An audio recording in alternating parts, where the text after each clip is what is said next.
Siddhartha Khosla from This Is Us, thank you so much for joining our Emmy Composers panel.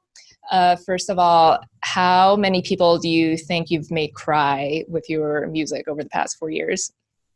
At least my mom and dad. So people say they cry, but and they sometimes say there's something you're doing, but I honestly think it's the totality of everything. It's the actors, the writing, directing, all of it. But at least my parents have cried. I know that much. Well, I mean, This Is Us is so inherently emotional. So how do you go about crafting a score that, like plays to like the emotionality of the show and the heartbreak and like heartwarming moments without being overly cloying and saccharine? It's a great question. When we worked on the pilot, that's kind of when I learned to kind of figure out how far I was going to push with the music. I think with a show like This Is Us, where the writing and the directing and the performances and the editing together are so strong, I could have easily kind of presented something that was sort of as vocal as those performances or those monologues, and I think it would have been too much. So for me, I kind of try to always live under the skin a little bit, where I am just doing enough, maybe where I feel my own tear ducts are opening up just slightly.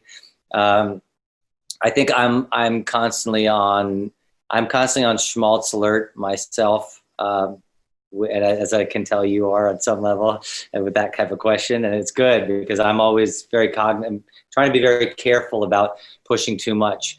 And I think a lot of that comes with the spotting of the music on the show too, is kind of when we decide to have music, when we decide not to.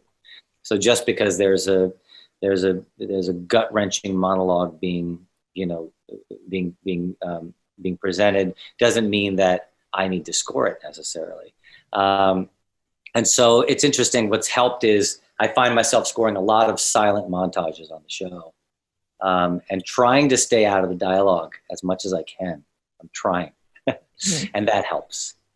Has there ever been a moment where you feel like you've like pushed it too far with the scoring? Yeah, I think season 1 I did that, because I was trying to figure out. I mean, even though I brought up the pilot before, I was trying to figure out when was the right time to kind of come in. I think at that time I was just trying to learn like the vernacular of the show and trying to understand what Dan Fogelman, who created the show, what his intent was, what the other writers' intent was, what the directors were wanting, and it took me about half a season, I think, in season 1 to really start to realize that almost the less I did, the better in some cases, and then that switched to kind of, and now in season 4, I find like we're getting more score heavy, just because I think the monologues have also kind of there's not as much monologue in the show as there used to be as well. So I think early on, it's kind of middle of first season when I realized that. Well, one of the things I love about the score is like there's this timeless quality to it, which is appropriate for the structure of the show.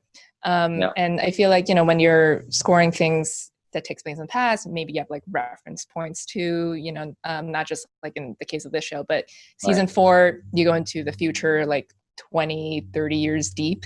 So are you conscious of thinking about like, oh, what does music sound like in the future? Or are you just more concerned about the new cues like being in line with what you've already created for the show? Well, I think with respect to the score specifically, when I read that pilot and I realized we were jumping back and forth in time, my instinct was to make a record like I did with my band back in the day, and I had a band called Gold Spot. I still have that band, but I always have tried to kind of make my own sounds and be as organic as I possibly can in the instrumentation.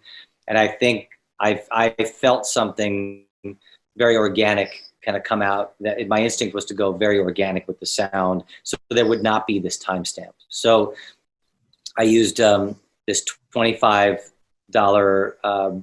broken acoustic guitar that I got in a thrift store in Vermont, where I'm quarantining right now. Actually, I'm in Vermont, and that it's like a 1950. It's like a 1950s Silvertone or something. So it had this kind of classic sound already to it. I sing on the score. There's cello on the score. I play piano. I play percussion with my fingers on a wooden table. That's all. The drums are kind of me just tapping a wooden table and stacking it and layering it. So when that's what naturally came out of me, there was no timestamp from what that sounded like. And that's how I was able to, and at that point we realized, oh, this can work in the 60s and the 50s. It can work in the 80s and 90s, because a wooden table has always been around and always will be, as will a human voice or a cello or a piano or guitar. And so I think that's how I dealt with the time jumps. And it was by accident. It was just reading the initial script and writing something that felt organic. And then we just justified the organic sound. We just justified how we jumped around in time by saying, oh, well, we've got something organic, so it can work. On the other hand, I occasionally will write an original song for the show, and I wrote original song this season. And that song, it's called Memorized. It was a hit that was taking place 30 years from now. It was like a pop hit in the script. And so in the way I recorded it and wrote that song, we had to kind of think about what music would be like in the future. And what we realized was music 30 years from now is most likely what pop music sounds like today, cyclical. Right. You have to make it catchy, and it was a catchy song. So I'll try. Well, you submitted the finale, the season 4 finale, for consideration, and one of the pieces in there is a piano-based piece, like during Dr. K's speech, and like you said, like you've usually been doing like guitar-based cues. So how did you come up with that piece? I think there was a theme that I kind of came up with over the last 4 or 5 episodes of the season. And it started in this episode called New York, New York, New York, where you see a young Rebecca. You see this image of her going to the Met over and over again to look, and you think she's looking at this painting, and you find out she's looking at this woman looking at this painting and wanting to be like this person. And I kind of came up with this sort of, this, I don't know how you describe it, like some sort of modern classical-ish sort of piano piece. And it ended up becoming sort of like the hopeful theme of the end of season 4. And in the finale, you hear it over Dr. K's monologue. And he's talking about how you need the joys and tragedies together. You need those both to kind of coexist for you to sort of, really experience life and to appreciate what you have. And that theme ended up becoming the theme for that Dr. K scene that you were talking about as well. But it was just simple. It was just me playing the piano and then running it through a bunch of different effects. I have a Roland Space Echo that's my crutch in anything I do. It makes everything sound a little cooler, I think. But yeah, that became the theme for the end of that episode you're talking about. And the final montage too, there's another great piece. This one you go back to like the guitar and like the hum vocals. Can you talk about composing that one for? I think it's called Hope, right after. Yeah, the baby. It's called Hope. One of the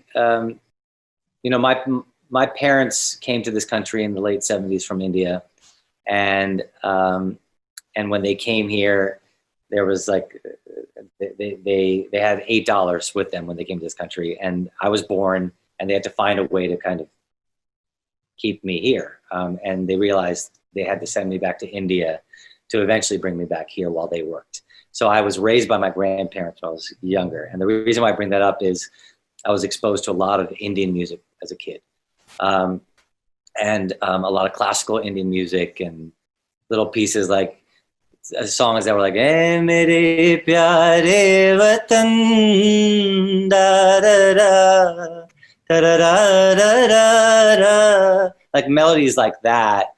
That kind of got stuck in my head. And on This Is Us, kind of Dan Fogelman has encouraged me to kind of be as creative as I possibly can. And I end up inevitably, when someone says that to me, I go back to my roots. And for me, it was bringing in this Indian this Indian soul into the music.